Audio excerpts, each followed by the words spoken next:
Sir, recent media and online reports of students engaging in hurtful or bullying behaviours towards others have renewed the spotlight on this issue.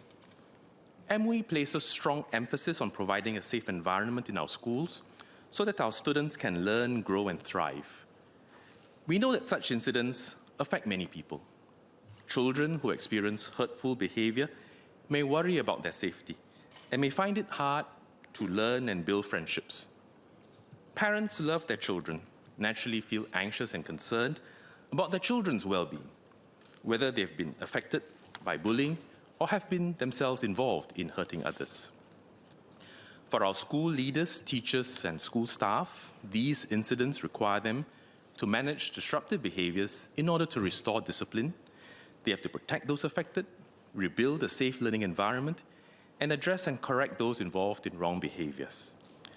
They seek to help our students learn from their mistakes while engaging with parents who might hold different perspectives on how schools ought to respond. Our approach seeks to provide practical support to help children learn better behaviour, give parents confidence in school responses, and enable teachers to maintain caring and enabling learning environments for all students. Let me first outline our approach to managing hurtful behaviours and bullying before responding to the various questions. First, the Ministry of Education takes a firm stance against all forms of hurtful behaviours, from once-off insensitive comments to persistent, intentional acts of bullying and physical violence. Schools have rules against such behaviour and teach students why these behaviours are wrong. Second, we recognise that children learn behaviours from multiple sources: home, school, peers, online. Therefore, upstream preventive work involves these parties, and we all need to play a part. Third, discipline in the context of the school environment is an educative process. Disciplinary measures must help students learn the consequences of their actions.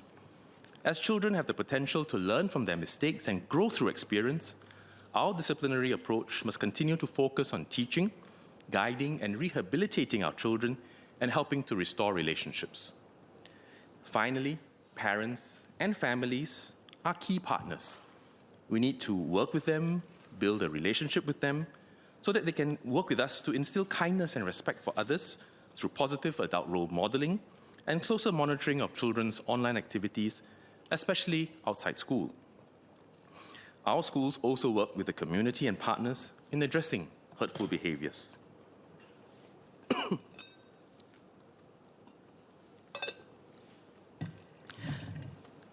Some members asked about the outcomes of previous reviews. In 2020, MOE conducted a review on the character and citizenship education curriculum. In the context of that larger review, MOE also looked at the issue of bullying. This led to a number of CCE-related enhancements which were implemented in 2021. Of these, 3 were relevant to strengthening schools' capacity to address hurtful behaviour and bullying.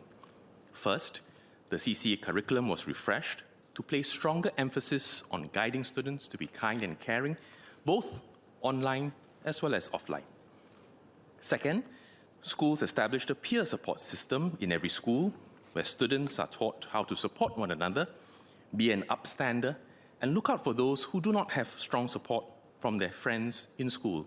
So sometimes you go around, you see some of the children with a badge that says peer support leader or some other variant of the name. Third, our schools have designated staff whose work covers areas such as fostering positive school culture, addressing hurtful behaviours, and working with parents and the community to guide and educate our students. I will next elaborate on how these enhancements and other existing measures address bullying and hurtful behaviour in our schools. Let me start with educative efforts, which some members have asked about.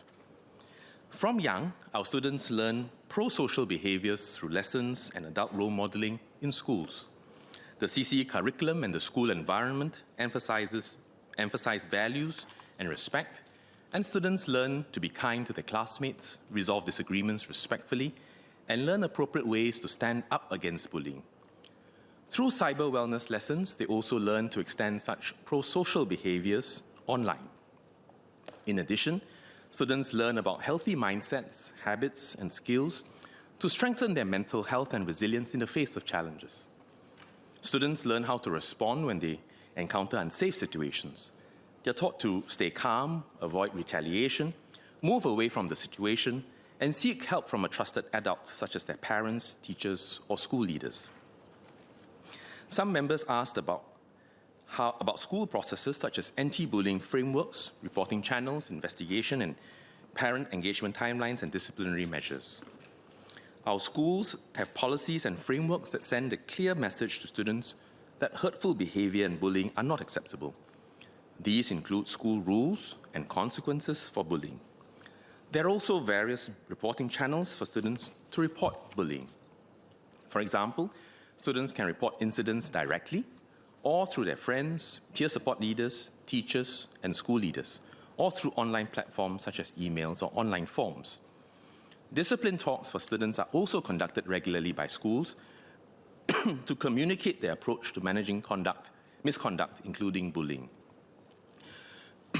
When an incident is reported, our schools conduct investigations before deciding on the appropriate course of action, which includes disciplinary as well as restorative actions. They adopt a tiered approach for disciplinary measures based on the severity of the case. Such measures range from reflection for careless remarks to detention or suspension for more serious cases and caning for boys in egregious cases. These measures help students learn from their mistakes, reframe their thinking, and change their behaviors. For severe bullying that warrants police attention, a police report will be made, and perpetrators may face legal consequences.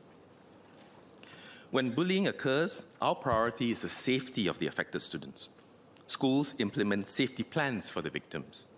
This could include separating them from perpetrators, facilitating the removal of hurtful online content, and identifying peer support leaders to befriend and look out for them in school.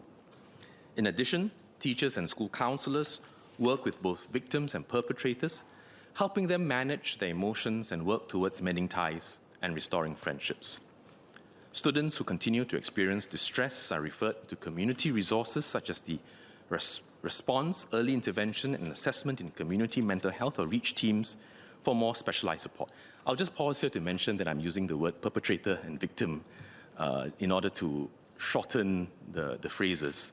But I know people might be concerned about the labels that we use, and certainly we are mindful of that, and we continue to see how best we can find the right term to use both in public discourse as well as in the institutions. So please bear with us in the meantime. I would also say, sir, that parent engagement and partnership is vital. When bullying incidents happen, schools engage parents to inform them about the facts of the incident, work with them on the safety plan, and focus on the well-being of the students. The time it takes to investigate each case will vary, depending on complexity.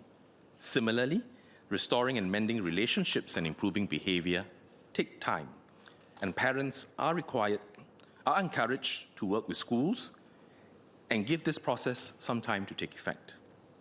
Schools share resources with parents and parent support groups on how to form caring relationships and monitor their children's online behavior, online activities, and tips to support the children in cases of bullying and cyberbullying.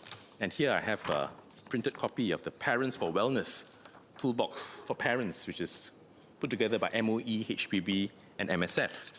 And there are some chapters here on, for example, cyberbullying. So when a child is the victim, what can parents do? How can they work with the schools? How to notice signs and symptoms that the child might have been cyberbullied, both in and outside of home, both in and outside of school. How to engage in conversation with the children. And then, of course, when your child is himself or herself involved in causing hurtful behavior against others.